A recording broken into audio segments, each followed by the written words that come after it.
una de las personas que tal vez más conozcan en el país sobre el tema que estamos haciendo en este momento mención y que hemos realizado un análisis también con el doctor Lenín Hurtado sobre la responsabilidad que tienen las instituciones públicas, pero sobre todo las privadas, con el manejo de datos y de la información personal de sus clientes y de las personas que acuden pues, por un servicio determinado. Muchas veces vemos que nuestros datos personales son traspasados, o mejor dicho, negociados de una empresa a otra por cantidades de dinero, efectivamente como negocio, para poder tener bases de datos de clientes y estarnos torturando con llamadas telefónicas y con mensajes de correo de cuestiones que ni siquiera hemos solicitado. Primero, muy buenos días, Alejandro, ¿cómo te encuentras? Fernando, muy buenos días, muchísimas gracias por la invitación. Alejandro, sobre el tema, he podido leer tu blog, pero para poder entrar en materia, porque realmente muchos no manejamos el tema o los términos informáticos, ¿qué es un cookie y qué es un phishing? Bueno, una cookie es un archivo de configuración que de alguna manera hace alusión al cuento de Hansel y Gretel, en el cual justamente cuentan cómo los personajes dejaron un rastro de migajas en el camino para poder recordar su camino a casa. En Internet se lo utiliza de la misma manera, por decirlo de una forma sencilla. Busca dejar una pequeña huella por donde vayas en tu navegación en Internet para que justamente te sirva ya sea para volver a un sitio en el cual tú estás utilizando información o para quien te provee el servicio, pues tener también ahí cierto perfil tuyo de tu comportamiento y tu tránsito por su página web. ¿Y el phishing? ¿Qué es el phishing? Phishing. Sí, phishing. Claro, bueno, eso sí ya es una técnica de delito, una modalidad de delito informático que prácticamente empieza por una especie de suplantación de identidad de parte del delincuente que se hace pasar por tu banco o tu empresa de servicios en las cuales te tratan de enviar siempre mensajes que incentivan a la urgencia, en los cuales te dicen tienes que cambiar tu clave inmediatamente o serás bloqueado. Que creo que es el ejemplo más frecuente. Haz clic en este enlace y déjanos tus datos. Y ahí es donde comienza el problema porque a veces el sentido de urgencia, el susto que le puede generar al usuario que recibe este mensaje, le hace reaccionar inmediatamente y responder el mensaje en lugar de leer y tener cuidado con las señales, darse cuenta si es un correo corporativo, darse cuenta si el enlace al que me están enviando está la dirección oficial del negocio que supuestamente me dice estar comunicándose conmigo y también verificar que el sitio sea seguro. Alejandro, hemos hecho un seguimiento, como tú has venido desarrollando la idea de cómo proteger los datos, inclusive has hecho un blog muy interesante e informativo. Desde tu punto de vista y desde tu conocimiento, viendo que también has participado en debates en la Asamblea sobre la nueva ley de protección de datos, ¿cuál es el uso más peligroso que se le puede dar a los datos personales que tú hayas podido contemplar, que tú hayas podido ver en los últimos años aquí en el Ecuador? Bueno, en ese caso, el uso no autorizado de la información de los usuarios, ya sea para temas comerciales que puede sonar muy inofensivo para muchos, mensaje, ¿verdad?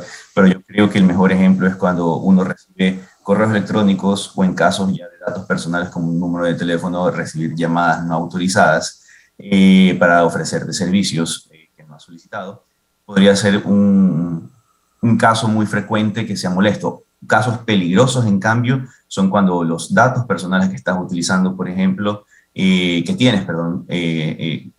son utilizados para hacer mal uso de tu información personal o inclusive querer acceder a ella. Por ejemplo, que te hackeen las redes sociales o en el peor de los casos que quieran acceder a tu cuenta bancaria en línea con tus datos de contacto.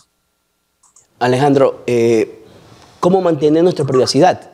Si te piden siempre, por ejemplo, en estas aplicaciones, a ver, una aplicación X de llevar comida a tu casa, de proveerte un servicio, te piden al menos mínimos datos para poderte facturar. ¿Cómo protegerte ante estas aplicaciones? ¿Qué podemos hacer los ecuatorianos para tener algún tipo de seguridad de que no vamos a ser víctimas de algún tipo de estafa o de fraude? Bueno, primero que nada, aprender a confiar en el proveedor de la solución que yo estoy tratando de conseguir o adquirir. Por ejemplo, entiendo que la necesidad de, por ejemplo, utilizar una aplicación de entrega a domicilio comienza porque uno tiene la necesidad de hacer una compra y no salir de casa. Y aprender a confiar primero en el proveedor, saber si es una plataforma calificada en tiendas de aplicaciones, que se encuentra en tiendas de aplicaciones oficiales. Nunca utilizar aplicaciones que se digan ser gratuitas o que te ofrezcan algo extra por ser gratis y que no esté dentro de una tienda de aplicaciones. Y por otro lado, también aprender a dosificar la información que uno comparte en redes sociales, por un lado, y por otro lado también a saber cuidar, controlar la información que uno le comparte, por ejemplo, a un proveedor de servicios, inclusive los de muy gran escala, como por ejemplo tener un correo electrónico para ese tipo de servicios que no esté necesariamente conectado con el resto de actividades que yo realizo de mi vida personal. ¿Cómo podemos escoger a estas apps? ¿Cómo podemos tener este tipo de selección? ¿Bajo qué parámetros podemos, por ejemplo, decir esta app es más confiable que esta? Bueno, en ese caso tenemos que ver, por ejemplo, si yo quiero descargarme una aplicación de delivery. Yo voy a la tienda de aplicaciones, la busco y veo cuántas estrellas tiene y cuántos comentarios negativos y positivos tiene. En el caso de nuestra seguridad, deberíamos pensar justamente si la mayor cantidad de mensajes que leo son negativos, definitivamente es una buena advertencia a la hora de no descargarme la aplicación. Y en el mismo caso, si yo quisiera descargarme una aplicación y veo que tanto las 5 estrellas que usualmente le ponen en las aplicaciones, en las tiendas de aplicaciones, y los comentarios tienden a ser positivos, puedo confiar con el proveedor y obviamente leer los términos y condiciones, la letra pequeña que casi nadie lee. Para finalizar, Alejandro, sobre el tema ya en sí, en mención para Ecuador, ¿cómo estamos o cómo tú ves, cómo es tu percepción de Ecuador preparado para esta nueva ola de delincuentes? Porque realmente, si bien es cierto, los delitos informáticos ya existían antes de la pandemia, es con la pandemia que las personas han utilizado mucho más frecuentemente las apps, las plataformas. Vemos personas ya mayores también, mayores de edad, mayores de la tercera edad, que han empezado, pues por su seguridad personal, a utilizar las bancas virtuales.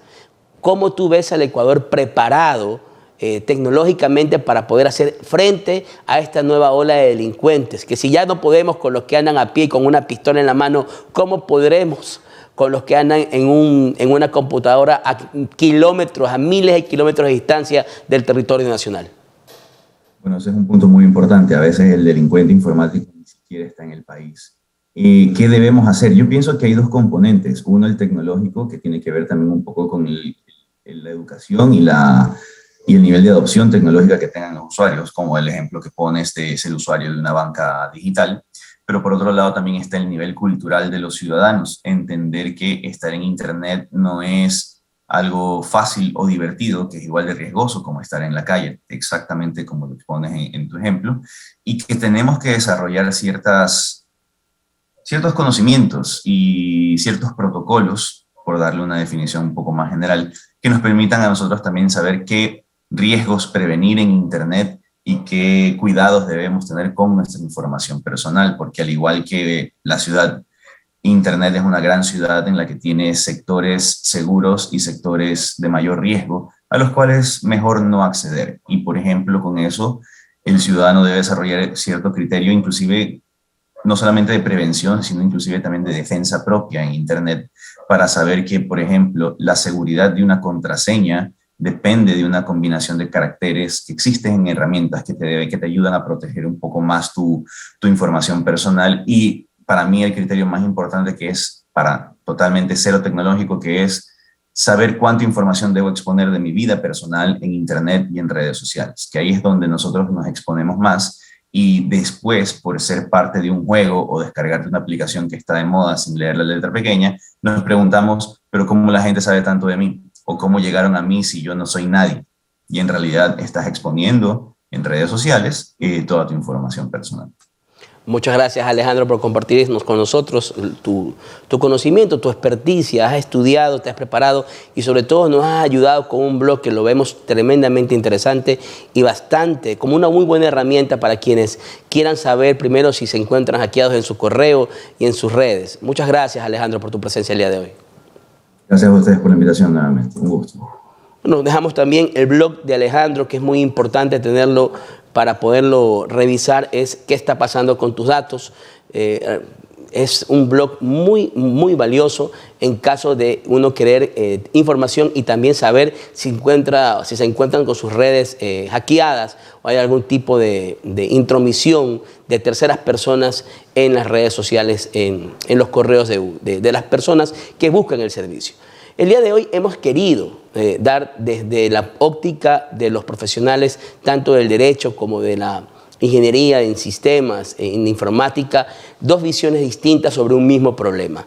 Ecuador, desde hace ya algunos años, pero sobre todo en los últimos 2 años, ha sido víctima constantes de ataques a la propiedad, pero por la vía informática. La ciberdelincuencia, lo que mundialmente se conoce como los hackers, ya han encontrado su nicho en el país ante la poca o casi nula preparación de nuestras instituciones, tanto públicas o privadas, que el año pasado, por más que han intentado ocultarlo, fue público y notorio que muchas instituciones privadas y conocidas y públicas que dan servicio a la colectividad fueron hackeadas y por días, inclusive por semanas, sus sistemas se encontraban colapsados, secuestrados, como es el término mundialmente conocido, por hackers.